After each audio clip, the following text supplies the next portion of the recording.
Semuanya? Mantap. Puji Tuhan, saya juga kabarnya luar biasa dan alive. Terima kasih buat Tuhan Yesus yang sampai hari ini masih juga kasih saya kesempatan untuk boleh hidup dan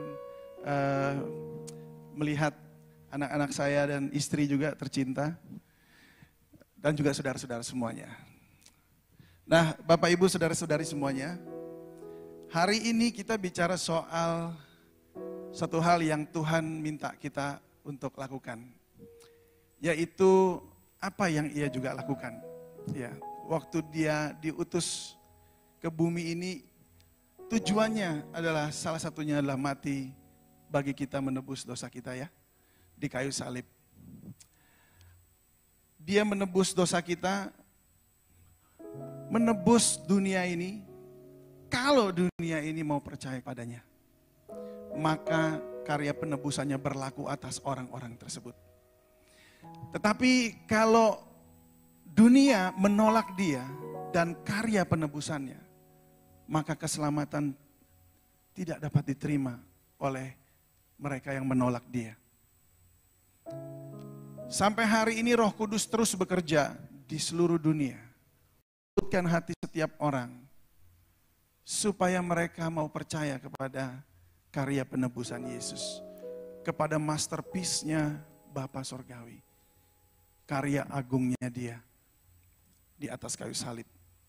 Sampai hari ini, tapi sampai hari ini juga, iblis bekerja 24 jam sehari selama 7 hari untuk menipu, untuk membuat nyaman orang-orang di dunia ini sehingga merasa bahwa nggak ada apa-apa. Habis ini ya selesai, ya udah nikmatin dunia aja. Dan iblis bekerja nggak berhenti-berhenti karena dia tahu waktunya sudah dekat. Nah, yang jadi persoalan kita seringkali nggak sadar waktunya udah dekat. Kita masih sibuk dengan urusan kita pribadi. Urusan ngeberesin diri sendiri aja yang belum beres-beres. Ngapain gue ngurusin orang lain?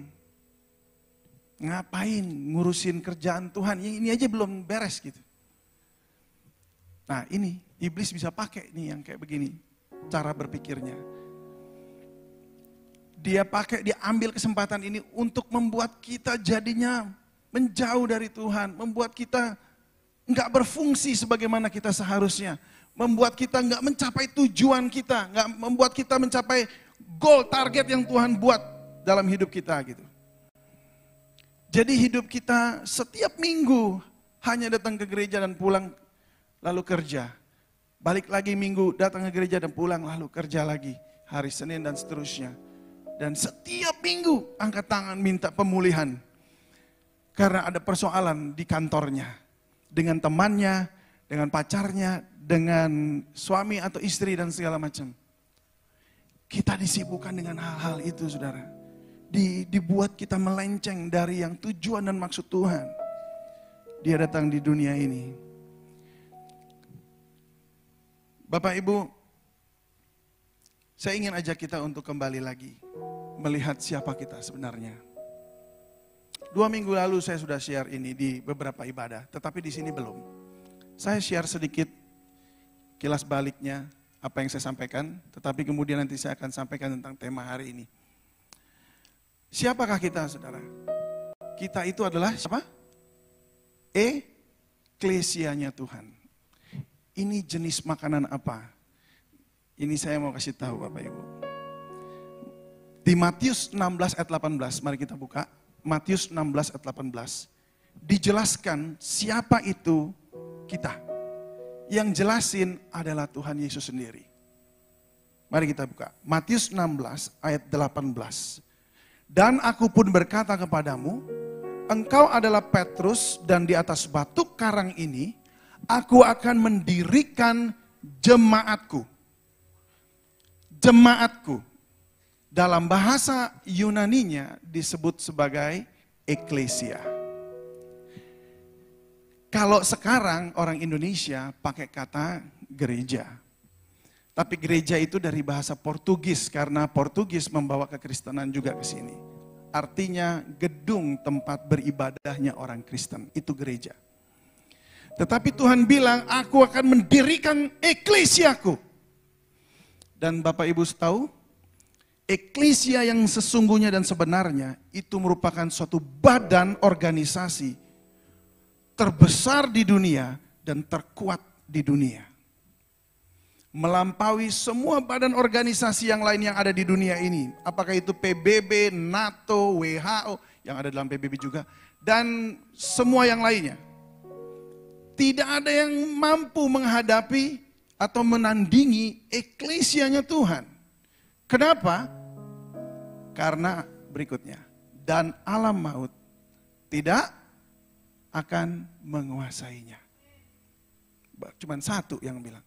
Berarti belum paham. Ini saya kasih paham dulu. Alam maut, saudara, itu artinya apa? Kematian. Di dunia ini tidak ada obat satupun yang bisa menghindarkan saudara dari kematian. Betul? Tidak ada. Karena satu kali saudara, kita pasti mati. Dan saya sudah pernah pasti mati. Bilang sama sebelahnya, pasti mati bro. Lu gak hidup selamanya. Tetapi eklesia Tuhan Yesus bilang apa? Dan alam maut tidak akan menguasainya. Amin. Artinya apa? Maut sekalipun itu gak sanggup menghadapi eklesianya Tuhan. Itu sebabnya ketika kemarin kita belajar tentang mendoakan orang sakit, bukan mendoakan, menyembuhkan orang sakit. Itu kita semua bisa dipakai oleh Tuhan untuk menyembuhkan orang sakit. Kenapa? Mati aja gak bisa menguasai jemaat Tuhan. Apalagi cuman sakit. Saya yang harusnya udah berangkat aja balik. Masalah saudara apa?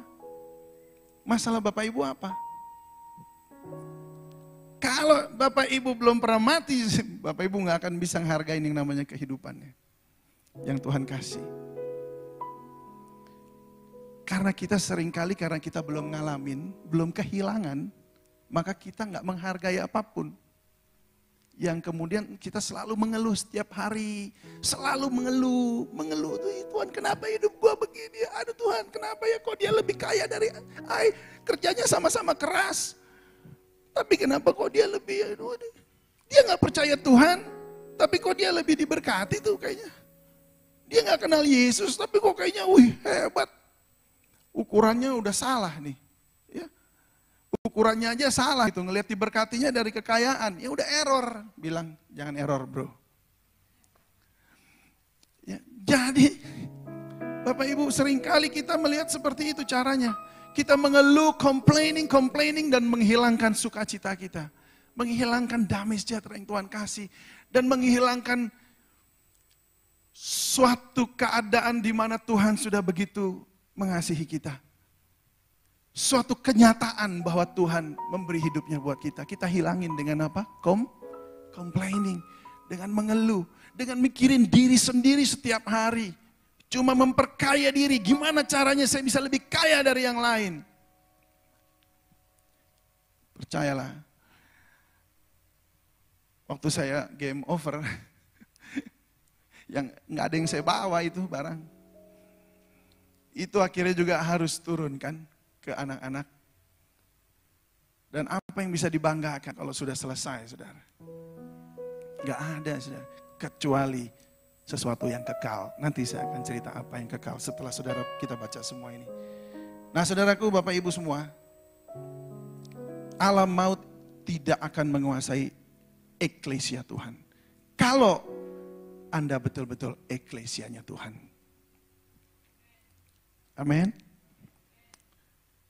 Bilang sama sebelahnya, jangan biar gak ngantuk. Saya eklesianya Tuhan. Yes. Nah, eklesia Tuhan di dalam Efesus 1 ayat 22 sampai 23 bilang begini. Efesus 1 ayat 22 sampai 23. Dan segala sesuatu telah diletakkannya di bawah kaki Kristus. dan dia telah diberikannya kepada jemaat eklesia sebagai kepala dari segala yang ada. Jadi Tuhan Yesus adalah kepala, eklesia yang Allah mau tidak menguasainya itu adalah tubuh Kristus. Yaitu orang-orang yang percaya yang dipanggil keluar untuk masuk dalam terangnya. Lalu apa? Segala sesuatu ada di mana? Di bawah kakinya. Wow. Artinya, eklesia Tuhan, engkau dan saya, itu mengatasi segala sesuatu. Ayatnya begitu bilangnya. Itu sebabnya gereja menjadi organisasi terumit di dunia. Karena sampai menyelesaikan persoalan mulai dari urusan kemiskinan, urusan kerjaan, sampai urusan hati juga diurusin. Urusan hati yang hancur juga diurusin. Urusan segala sesuatu, mau apapun. Bahkan pemerintah kita tidak selengkap kalau gereja yang ngurus. Karena segala sesuatu diletakkan di bawah kaki Kristus yang adalah kepala dan kita adalah jemaat. Eklesianya Tuhan, tubuh Kristus. Nah, apakah engkau sudah merasa demikian? Apakah engkau tahu bahwa engkau adalah eklesianya Tuhan? Itu penting sekali. Bapak Ibu, eklesia sekali lagi saya jelaskan. Ini adalah diambil dari sebuah peristiwa di Timur Tengah sana. Benteng-benteng kalau dibuat, saudara, ya, atau kota dibuat itu dengan benteng. Saudara. Ada apa? Tembok-tembok besarnya. Lalu ada pintunya, ada pintu gerbang. Seperti di Yerusalem itu ada pintu gerbang. Kalau masuk pintu gerbang tersebut, kalau saudara yang udah pernah ke Israel, saudara akan lihat bahwa di situ ketemunya dengan apa? Pasar, saudara. Itu ketemunya dengan pasar. Nah, pasar inilah tempat pertemuan semua orang yang mau berdagang berbisnis. Semua dilakukannya di sana. Nah, tetapi pasar juga berfungsi sebagai tempat rapat, tempat kumpul. Kumpulnya siapa? Kumpulnya para pejabat-pejabat petinggi kota tersebut. Untuk ngapain? Untuk mereka ngobrol, lalu menyepakati. Gimana ini pendidikan anak-anak kita? Sekolahnya harus gimana? Kurikulumnya harus bagaimana? Lalu mereka juga akan membahas tentang bagaimana dengan jaminan kesehatannya. Mereka bahas dan rapat di situ. Lalu disitulah mereka putuskan, sistem kesehatan kita akan seperti ini. Sistem pendidikan kita akan seperti ini untuk anak-anak kita. Dan mereka putuskan di sana. Sidang dewan inilah yang disebut eklesia. Orang-orang itu dipanggil dari kelompok mereka masing-masing, dari golongan-golongan menjadi perwakilan, dipanggil untuk menentukan nasib kota itu. Itulah eklesia. Saudara, Tuhan Yesus memanggil engkau dan saya. Diambil dari semua unsur. Dipanggil masuk menjadi eklesianya Tuhan. Untuk apa? Untuk gosip. Untuk ngurusin hati. Ngurusin perasaan. Ngurusin apa? Enggak, saudara. Bapak Ibu dipanggil untuk ngurusin orang lain. Ngurusin orang lain. Bagaimana tetangga saudara, bagaimana kota saudara, bagaimana keluargamu, supaya mereka kenal Tuhan. Itu eklesia. Bukan pusing ngurusin diri sendiri, bukan. Karena kalau engkau dipanggil oleh sang raja, dipanggil, dipilih jadi eklesia, kira-kira bakal kekurangan atau enggak? Hah? Kenapa enggak kekurangan? Karena yang manggil raja, presiden yang manggil. Ya pasti ketika engkau dipanggil, engkau dibiayai semua lah. Ditanggung semuanya. Enggak perlu khawatir. Kalau engkau datang kepada Tuhan dan katakan, Tuhan, tapi gimana keluargaku nih, masih gimana gini, butuhnya buat masa depan gini. Tuhan bilang, itu aku yang urus. Kita ngobrol dulu di sini ngurusin negeri ini. Kita urusin dulu nih, Kampung Janis, Bandengan Selatan, Bandengan Utara. Kita urusin, ayo. Tuhan maunya begitu, dan itulah eklesia.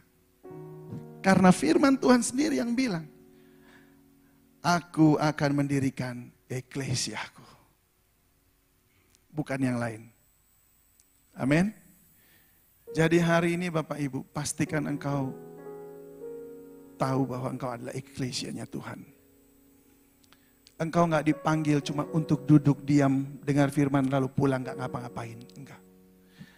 Engkau dipanggil oleh Tuhan kumpul bersama yang lain di sini untuk membahas bagaimana keluarga si A, bagaimana kita menolong keluarga si B, bagaimana kita memberitakan Injil kepada Kampung Janis, kepada Bandengan Selatan, Bandengan Utara. Bagaimana caranya? Ayo kita kerjakan sama-sama. Minta hikmat Tuhan. Itu eklesia Tuhan. Itu tugas kita.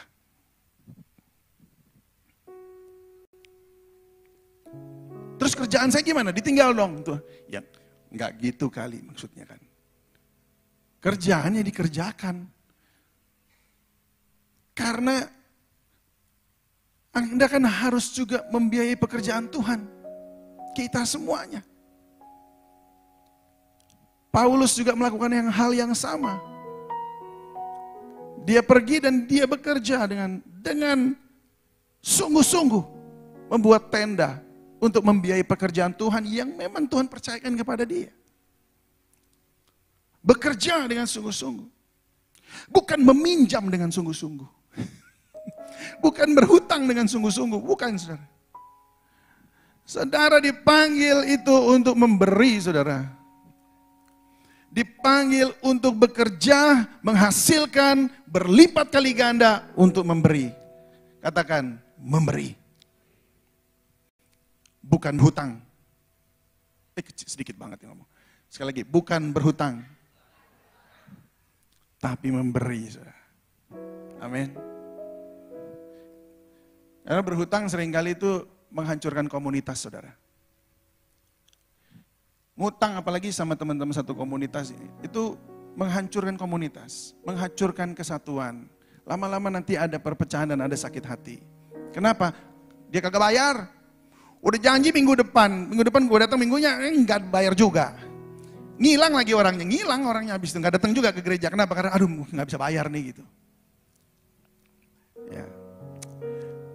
Saudara mesti mindsetnya kita semua adalah kita memberi, saudara. Bukan kita ngutang sana ngutang sini. Karena tubuh Kristus, jemaat Yesus Kristus, eklesia, itu punya misi yang besar. Oleh karena itu saudara semua harus bekerja dan menghasilkan. Lalu saudara melayani Tuhan dengan apa yang saudara punya. Itu. Karena habis itu kan gak dibawa kemana-mana juga. Mati juga gak dibawa. Jadi saudara kerja keras buat apa? Ya buat anak cucu. Betul, buat anak cucu selanjutnya. Tapi mereka juga harus punya hubungan yang baik dengan Tuhan. Karena kalau enggak, survei juga membuktikan. Kekayaan yang saudara kumpulkan, kalau dipercayakan kepada generasi muda selanjutnya yang tidak gigih, tidak tangguh, generasi kedua habis kekayaannya.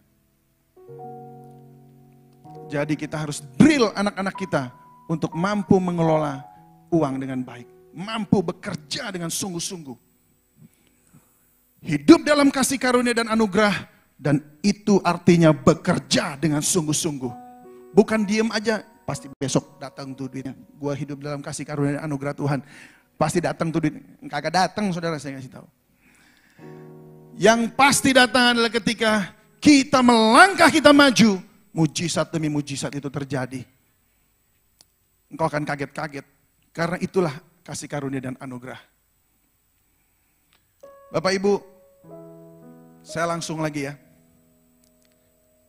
Ciri-ciri eklesia itu adalah pertama, dia adalah kumpulan orang percaya. Yang kedua, dia dipimpin oleh Roh Kudus. Semua harus mengandalkan Roh Kudus. Yang ketiga, saling mengasihi. Harus saling mengasihi. Ya. Itu udah standarnya Tuhan. Saya percaya saudara sudah sering dengar firman ini. Tapi bilang sekali lagi, aku mau saling mengasihi. Aku mau saling mengasihi. Ya, kalau udah standar saling mengasihi itu udah nggak ada tapi-tapi. Selesai saling mengasihi. Amin. Lalu selalu berkumpul untuk apa? Ini ciri-ciri gereja Tuhan. Eklesianya. Selalu berkumpul untuk dengar dan praktek firman. Kita buka di Matius 28, saudara. Matius 28 ayat 19 bilang begini. Sampai 20. Karena itu apa? Pergilah, jadikanlah semua bangsa muridku, dan apa? Baptislah mereka dalam nama Bapa dan Anak dan Roh Kudus. Lalu ayat 20, dan apa? Ajarlah, ngapain? Melakukan segala sesuatu yang telah kuperintahkan kepadamu.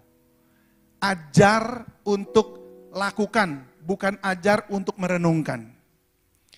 Bukan ajar untuk tertawa dan diam, nggak ngapa-ngapain. Tapi ajar untuk apa? Melakukan. Melakukan segala yang telah kuperintahkan kepadamu. Apa yang Tuhan Yesus perintahkan? Jadikanlah semua bangsa murid Yesus. Betul? Apalagi? Saling mengasihi. Inilah perintahku. Aku memberikan perintah baru kepadamu. Hendaklah kamu saling mengasihi. Apalagi? Baptislah mereka. Dalam nama Bapa dan Anak dan Roh Kudus. Dan itu yang Tuhan suruh. Kita lakukan, kita ajarkan untuk semuanya melakukan. Dipraktekin, bilang praktek. Bapak Ibu, saudara-saudari semua ya, saya ingin dorong kita semua untuk melakukan hal terkecil aja. Apa gitu, yang kita bisa lakukan. Misalnya apa? Telepon temennya. Halo, apa kabar? Atau WhatsAppan. Hai, apa kabar? Udah lama kita gak ketemu. Ayo kita ngopi-ngopi. Yuk kita ngopi-ngopi. Habis itu ngapain saudara? Habis itu jalan-jalan boleh. Ayo ngopi-ngopi, cerita tentang kebaikan Tuhan. Ya, dalam acara ngopi itu saudara bisa saksikan kebaikan Tuhan. Saudara bisa cerita tentang apa yang saudara alami dalam hidupmu. Itu hal yang mudah, ya kan? Kayak biasa kita WhatsAppan. Hai Marcella, apa kabar? Yuk kita ngopi-ngopi. Halo Alda, mana? Bogor. Yuk kita ke Bogor. Ngapain gitu? Ngopi-ngopi. Tercerita tentang kebaikan Tuhan. Hengki, di mana Heng? Lagi di BSD. Ayo gas lah. Kita cari tempat ngopi-ngopi bang. Itu kan biasa dan mudah, nggak susah. Nah Tuhan mau kita mulai dari hal yang kecil ini. Nanti biarkan Roh Kudus yang bekerja kalau udah ketemu. Dia akan bekerja melalui hidup saudara untuk menceritakan kasih karunia-Nya. Bapak Ibu, waktu setelah saya ngalamin yang kemarin di Agustus itu,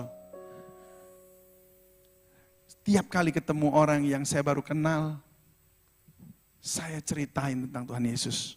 Kenapa? Karena saya udah ngalamin sakitnya luar biasa. Saya udah ngalamin bagaimana mati dan bangun lagi. Saya udah ngalamin. Itu menjadi alat saya untuk saya memberitakan Injil. Apapun yang saudara alami hari-hari ini, Tuhan mau buat itu jadi cerita yang baik buat orang banyak. Oleh karena itu jangan mengeluh kalau lagi ada persoalan. Datang ke Tuhan, bilang Tuhan, aku tahu Engkau mau pakai peristiwa ini untuk jadi berkat bagi banyak orang melalui hidupku. Ayo Tuhan kita selesaikan baik-baik masalah ini. Selesaikan. Gembala Pastor Daniel juga pernah ngalamin bagaimana dia juga dianiaya oleh tetangganya. Tapi dia bisa pakai itu kejadian ini untuk memberitakan Injil kepada orang lain, untuk menolong yang lain. Paling tidak menolong dulu, dan ketika orang itu tertolong, baru cerita tentang Yesus. Jadi apa yang kita alami itu bukan kesialan, bukan oh, gue sial banget, oh, kok hidup gue suek banget, kok kayaknya miskin banget, kok hidup gak lepas-lepas dari ini. Hey, Tuhan mau pakai itu untuk jadi kesaksian bagi banyak orang. Gimana mau dari kehidupan susah begini kok jadi kesaksian? Sukacita yang ada dalam hidupmu akan membuat orang terkagum-kagum. Keadaanmu kayak gitu, tapi kok ada sukacitanya yang luar biasa banget. Ini ada apa dalam hidupmu? Kenapa kok kamu bisa begitu tersenyum walaupun keadaannya sulit? Mungkin dagangan lagi sulit, tapi kemudian kamu tetap tersenyum dan bersukacita. Kamu bisa cerita, Bapak Ibu, engkau dan saya bisa cerita. Karena ada Yesus dalam hidup saya. You see, kalau semua baik-baik, gak ada yang bisa diceritain. Bagaimana saudara mau ceritakan tentang Yesus? Kalau semuanya fine-fine aja. Hidup seperti bukan princess anaknya dia. Maksudnya seperti putri ya, atau seperti pangeran begitu yang kemudian bapaknya udah kaya lalu kemudian dia santai-santai aja gitu ya. Hidup kayak gak ada masalah. Enggak bisa begitu sudah. Itu gak akan jadi raja dia. Hanya yang tangguh.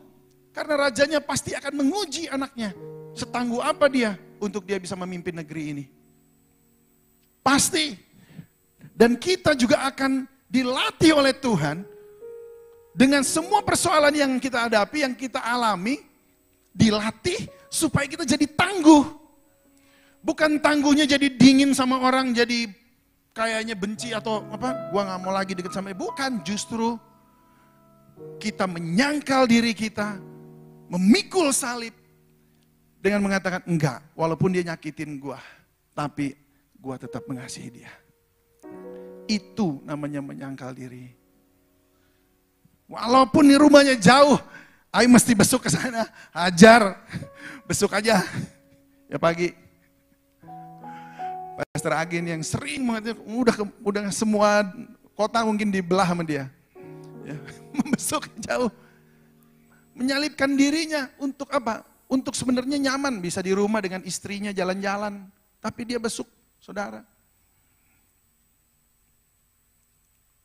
Kenapa? Karena mau ikut melakukan yang Yesus lakukan. Setiap kita yang mengenal Tuhan, wajib hidup sama seperti Yesus Kristus hidup. Wajib hidup. Ada ayatnya saudara. Setiap kita yang mengaku mengenal Dia, maka kita wajib hidup sama seperti Kristus hidup. 1 Yohanes 2 ayat 6. Barang siapa mengatakan bahwa ia ada di dalam Dia, di dalam Tuhan, ia wajib hidup sama seperti Kristus telah hidup. Ketika Yesus datang ke dunia memberitakan Injil kerajaan sorga, Injil kasih karunia, dan bahkan dia mati buat engkau dan saya, maka kita pun wajib untuk masuk ke dunia ini, menyampaikan Injil kerajaan sorga, apapun risikonya.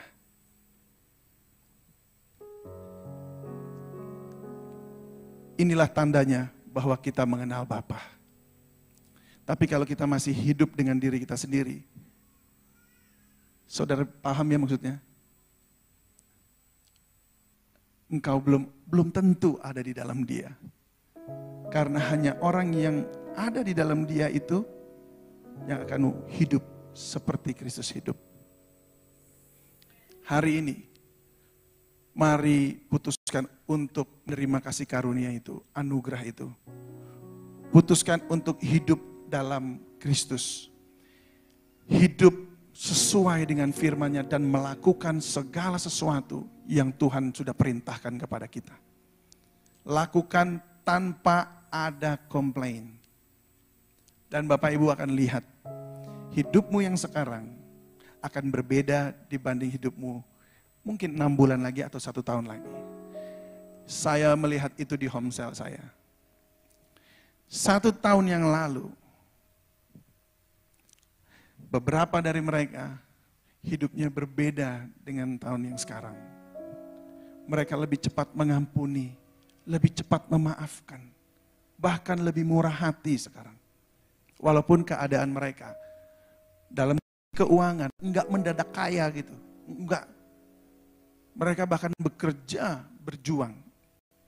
Sampai ada yang harus kerjanya 2 kerjaan, saudara ya. Untuk apa? Untuk menolong orang tuanya, menolong orang lain. Bapak Ibu, mari hari ini kita lihat bagaimana panggilan Tuhan yang mulia ini. Tuhan ingin engkau dan saya, kita menyampaikan berita Injil kasih karunia ini. Terakhir Bapak Ibu,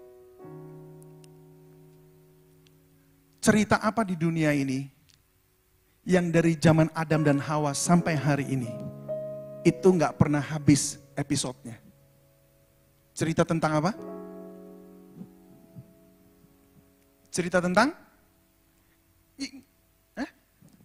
Apa? Nggak ada yang tahu. Nggak ada yang pernah nonton di sini. Gila, kudus semua nih. Haleluya.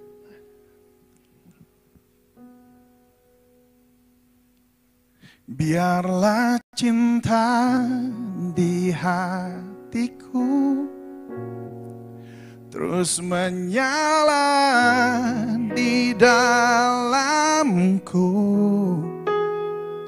takkan pernah mampu ku jauh darimu, engkau alasanku hidup. Setiap musim di hidupku, engkau ada bersamaku,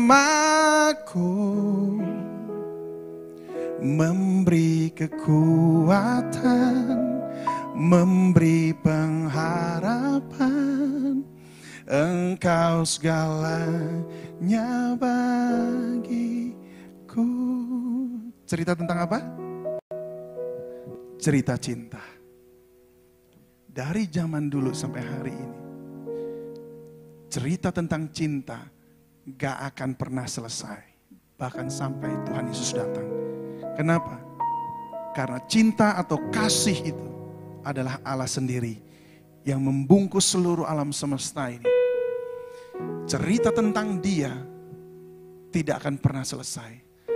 Tapi iblis mencoba membelokkan itu kepada cinta di antara umat manusia yang kemudian membawa duka juga ya, tapi membawa keceriaan, sukacita dan semangat. Saudara Bapak Ibu pernah ngalamin jatuh cinta kan? Yang pernah ngalamin jatuh cinta angkat tangan, yang nggak pernah jangan. Oke. Luar biasa. Yang lain berarti belum pernah jatuh cinta. Baik, gak apa-apa. Saya mau kasih tahu ya. Memang orang yang belum pernah jatuh cinta itu belum punya cerita. Tapi yang sudah jatuh cinta pasti punya cerita. Apakah itu berakhir baik dan luar biasa indah, ataukah itu berakhir sedih karena diputus cintanya?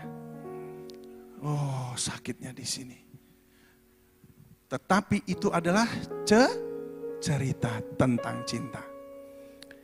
Baik itu indah ataupun itu berakhir dengan buruk, itu adalah cerita dan pasti diceritain ke orang lain.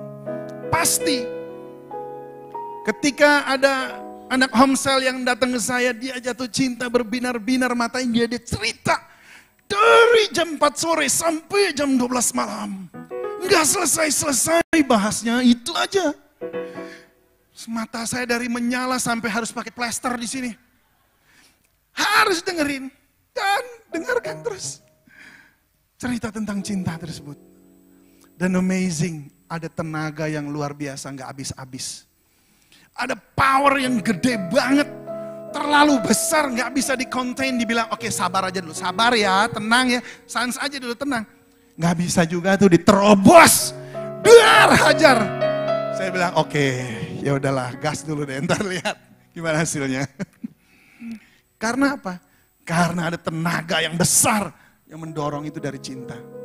Tapi cinta ini juga ketika diputus, juga bisa bikin orang ini apa? Datang ke saya dan katakan, Kak, gue bingung Kak, maunya gimana sih? Maunya gimana ini orang gitu? Cerita lagi, 8 jam lagi cerita buat bahas ini. Haleluya, Tuhan Yesus. Harus ada tenaga yang besar untuk meladeni cinta yang luar biasa ini. Saudaraku, kekuatan kasih itu begitu besar. Kalau saudara udah ngalami Tuhan mengasihi saudara, mengerti pengorbanannya begitu besar buat engkau dan saya. Yang lain itu minggir. Pasti engkau akan cerita tentang ini. Engkau akan cerita tentang bagaimana Tuhan Yesus tolong hidupmu. Bagaimana Tuhan Yesus menolong engkau. Engkau akan cerita nggak habis-habis. Engkau akan kemana pun engkau cerita. Karena engkau terima cintanya dia. Cinta yang sejati.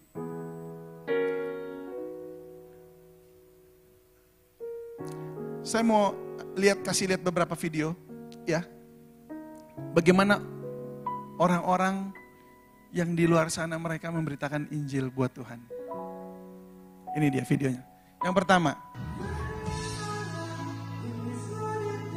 ini band Pagi Buta, main di klub malam di Semarang.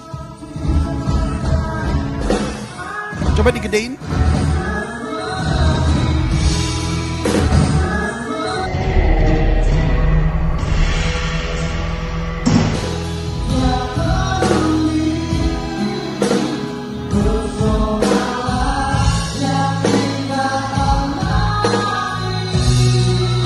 Namanya Okta.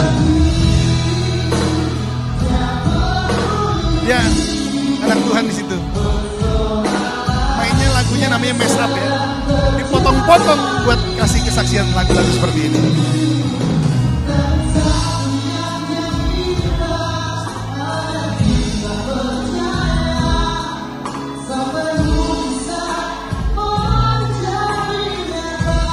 Itu dia. Tahu nggak saudara, ketika dia nyanyi, banyak yang ikut nyanyi sampai hari ini. Di klub malam. Semarang. Yang berikutnya, seorang chef.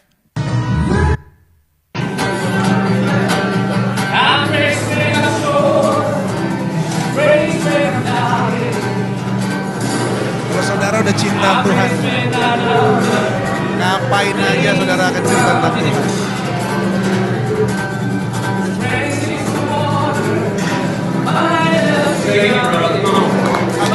Dan yang ketiga, stand up comedian. 800 orang dibaptis rasa. Kenapa dari tadi gue bahas Kristen? Karena gue tampil di stand up Depok. Yang dimana kata Depok sendiri itu diambil dari bahasa Belanda. Yang artinya jemaat Kristen pertama. Jadi nama acara ini Depok 2 kali 4 jam bisa disebut juga sebagai jemaat Kristen 2 kali 4 jam. Ya kan? Makanya jujur di panggung ini tujuan untuk stand up nomor 2. Nomor satunya kristenisasi. Gak percaya, ini gue Alkitab.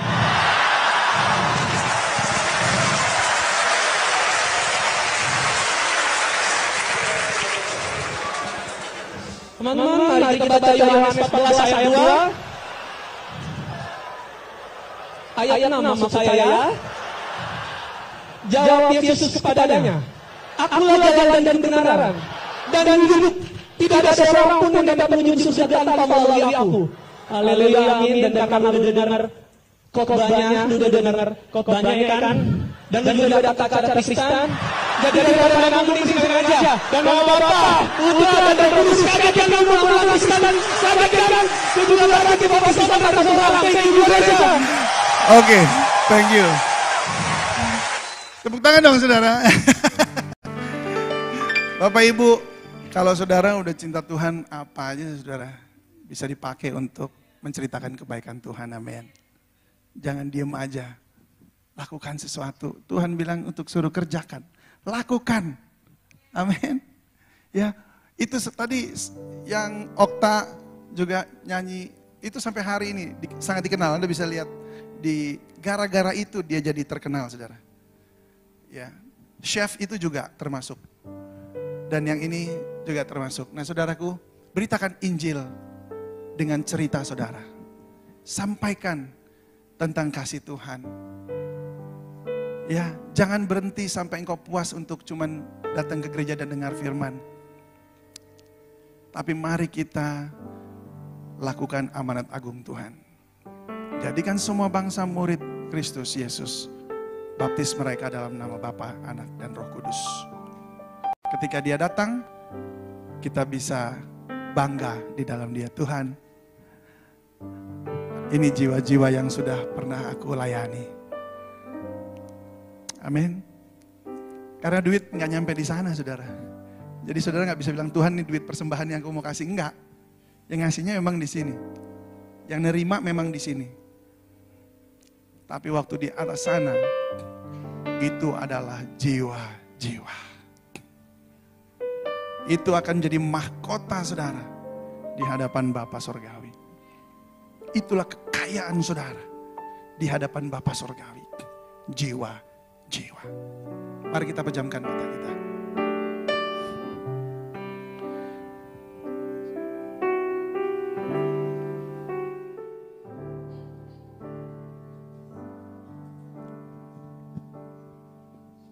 Saudaraku,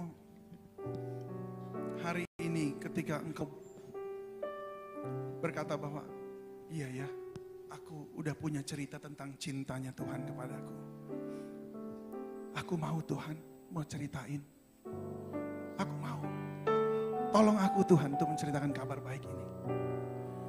Engkau katakan, Tuhan, aku mau, ini hidupku. Aku mau menceritakan itu. Dan aku mau berdoa buat engkau.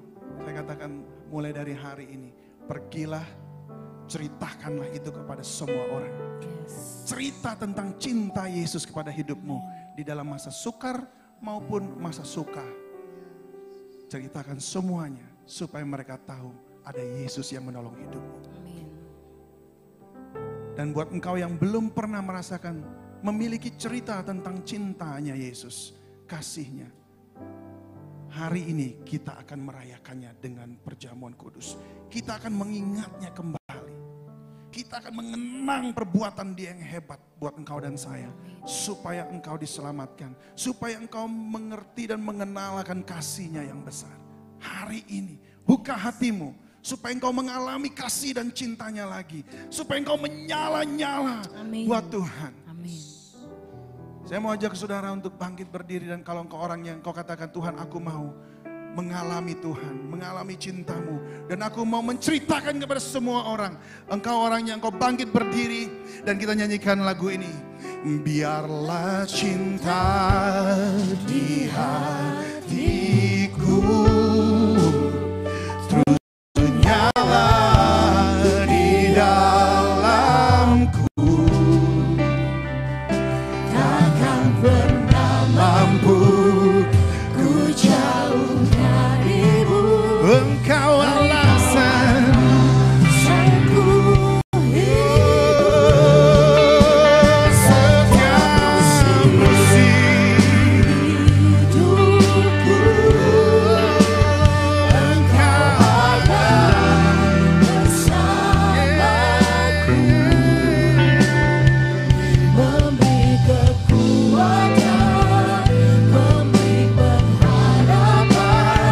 Engkau segalanya bagiku.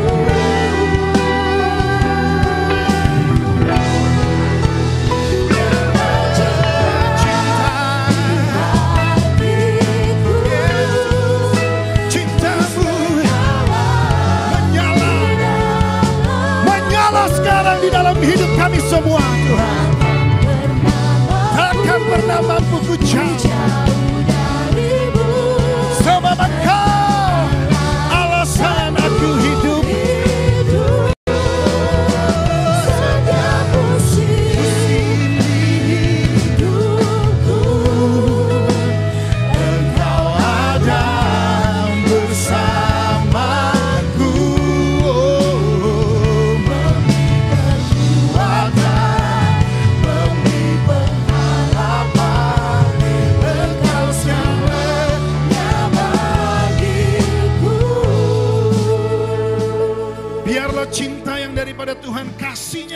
besar, yang maha kuasa, itu memenuhi hatimu dan hatiku. Supaya engkau mengalami dan merasakan betapa terlalu besar kasihnya buat engkau dan saya. Terlalu kuat kuasanya kasihnya buat engkau dan saya. Sehingga engkau gak akan berhenti mencintainya, menceritakan kasihnya kepada orang banyak. Engkau gak akan berhenti. Mulai dari hari ini, mulutmu akan terus berbicara, menyampaikan kabar baik tentang Yesus Kristus. Injil keselamatan yang daripada Tuhan. Mulai dari hari ini, setiap yang engkau yang berkata bahwa ini aku Tuhan, pakai aku. Mulai dari hari ini bersiaplah. Roh Kudus akan berbicara setiap detik dalam hidupmu. Kepada setiap orang yang kau temui. Engkau akan menyampaikan kabar baik itu. Dan pengurapan Tuhan turun ke atasmu. Di dalam nama Yesus Kristus. Semua yang kau harus katakan itu akan keluar daripada Tuhan sendiri. Dan jangkau jiwa-jiwa. Jiwa-jiwa diselamatkan. Jiwa-jiwa diselamatkan. Dan mulai hari ini, buat setiap engkau yang berkata, udah kering hatiku Tuhan. Kering hatiku, sudah padam apiku. Hari ini Tuhan, hari ini bakar aku kembali dengan kasih. Jangan biarkan aku kering. Jangan biarkan aku merana tanpa kasih-Mu. Berikan kepadaku dan curahkan semuanya. Biar aku rasakan pengorbanan-Mu di kayu salib buatku Tuhan. Bahwa aku diampuni. Bahwa aku diberkati. Aku dilayakkan jadi anak-anak-Mu Tuhan. Bahwa aku diterima apa adanya. Dan dipulihkan menjadi serupa seperti Kristus. Terima kasih Tuhan, hari ini. Jamah hidupku Tuhan. Jamah hidupku Tuhan. Hari ini jamah. Hari ini terima kasih Tuhan. Terima kasih Tuhan. Terima kasih Tuhan. Buka hatimu dan biar dia menyalakan kembali. Dia menyalakan kembali cintanya di dalam hidupmu. Cinta kepadanya sehingga engkau akan bercerita tentang kasih.